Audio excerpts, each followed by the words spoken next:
I talked to a DeSoto County, Mississippi man who hopes a procedure later this month will save his life. He spent 2 months in the hospital after returning from weight loss surgery in Tijuana.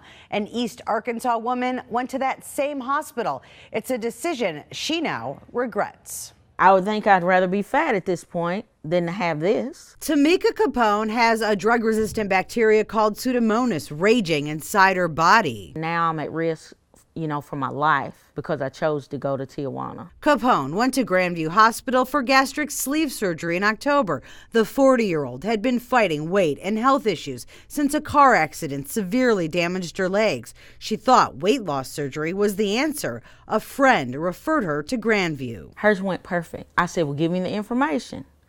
I got the information, called them, right back, had it scheduled the next day.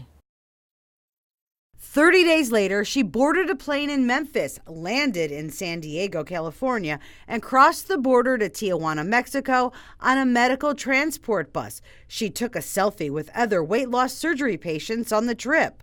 The next day, she was prepped for surgery, and she noticed something. They didn't use gloves. And I thought, maybe there's something they use that we don't use in the U.S., maybe on their hands. In the surgery room, I seen a lady over there rinsing some stuff off in the sink, and I thought, are those tools? According to an alert issued by the Arkansas Department of Health, Mexican health officials identified poor infection control practices at Grandview Hospital, including unsafe processes for cleaning surgical equipment. Just days after having the surgery, I could feel myself getting sicker and sicker. Capone had a rare bacterial infection. 3 months after that trip to Mexico, her wound still hasn't healed. There are inherent and different, increased even risks of getting medical procedures done in other countries, so-called medical tourism. Local infectious disease specialist Dr. Steve Threlkeld says it's risky to get surgery out of the country. When you go to another country, some of the facilities are privately owned. There may not be the ability for you to tell exactly who it is that's operating on you and doing these procedures. I regret going now. I really do. Capone went to Mexico because her health insurance